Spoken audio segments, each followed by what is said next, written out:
I hyperventilated, tears flooding down my cheeks as I sped away. Once I was satisfied with the amount of distance I'd put between myself and Justin's doppelganger, I rolled into a gas station and parked at one of the pumps. I felt so lost, so confused. What the hell had just happened? Why did this thing want to track me down so badly? And Adeline, what had he done to her? I wasn't sure I wanted the answer to that question. I took a deep breath, trying to steady my palpitating heart. It's gonna be okay. Just calm down and come up with a game plan. It'll all be over soon, I muttered, staring reassuringly at myself in the rearview mirror. I didn't truly believe that, but I had to do something. I couldn't afford to keep crying my eyes out and waiting there like a sitting duck. I needed a plan, so I did the only thing I could think to do. I hopped out of my car and prepaid for gas. My head was on a swivel as I inserted the nozzle of the tank. The gas station was desolate, save for an older gentleman smoking a cigarette by the front door. My foot tapped against the concrete as the fuel gauge slowly ticked up. My heart pounded like a jackhammer the entire time, just waiting to see that familiar red truck pulling in beside me. But it never did. I breathed a sigh of relief, placing the fuel pump back into its compartment.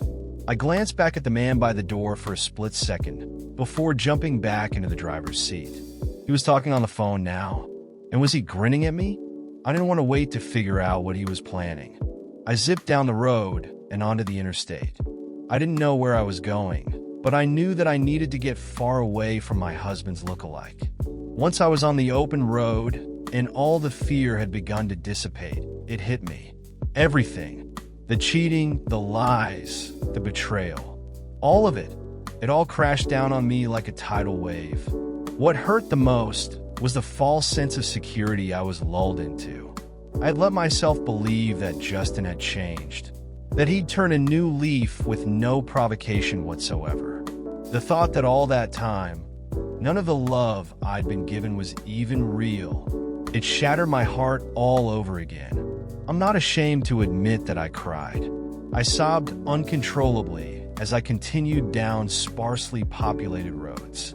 I didn't want to be on the run from some unknown entity. I wanted to go back home and take a nice, warm bath, but I knew I couldn't do that. I had been driving for a little over 3.5 hours before I started to get low on fuel again. I pulled off on the nearest exit. By that point, the adrenaline had worn off and I was starting to get tired. I soon found myself at a rundown Motel 6 in the middle of bumfuck Egypt. The red and blue sign flickered as I pulled into the parking lot, a great indicator of the quality of the room I'd be staying in. I took a deep breath and looked at myself in the mirror. "Come on, Lydia. You can do this," I murmured, stepping out of the car. My eyes darted from left to right as I made my way to check in. My BMW looked so out of place beside all the rusted clunkers sprinkled throughout the lot.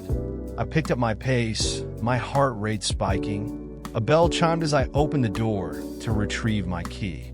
A young man with black, greasy hair sat behind the counter, reading a Playboy magazine. He didn't even look up as I approached. "Hi, can I get a room?" The boy lazily glanced up at me before releasing a sigh. "Sure, $50.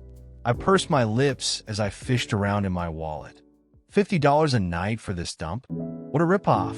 I slapped the cash onto the counter, thanking my lucky stars that I wouldn't have to risk getting my bank information stolen from their card reader. The boy, whose name tag read Steven, handed me the key for room number 12 before pocketing the cash.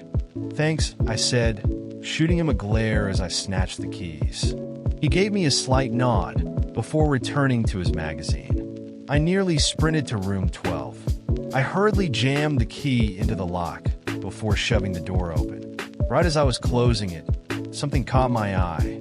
Headlights. I kept the door cracked just enough to see. Silly, right? Surely I was just being paranoid. There was no way that... It was him. Justin's truck cruised into the parking lot. It was unmistakable.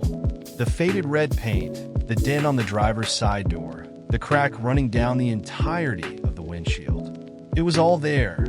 I quietly locked myself in the room, my head spinning. How was this happening? I was so far from home. How had he found me again? The realization hit me like a ton of bricks. How stupid could I possibly be? The answer was so simple. I pulled out my phone, and there it was. Justin and I were sharing our locations. With everything that had happened, I hadn't even thought to turn it off. I knew it was too late, but I turned off location services anyway. I felt nauseous as I placed my phone back in my pocket. How accurate was that thing? Did the doppelganger know what room I was in? Morbid curiosity got the best of me. I had to know. With a shaky hand, I brushed back the blinds to my window.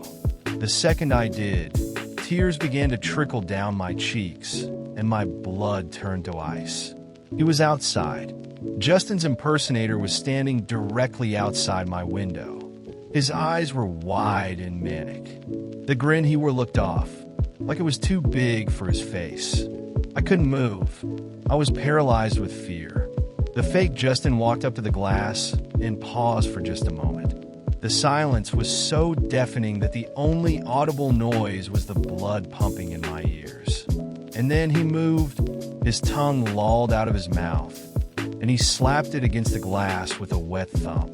He dragged it upward, those inhuman eyes never breaking contact with mine. I found you. It's time to stop running and let me in. His smile vanished as he gritted out those words. That was enough to snap me from my stupor. I let the blinds fall over the window and stumbled backward, nearly crashing into a table. That's where I am now, writing this at that table. I'm done for.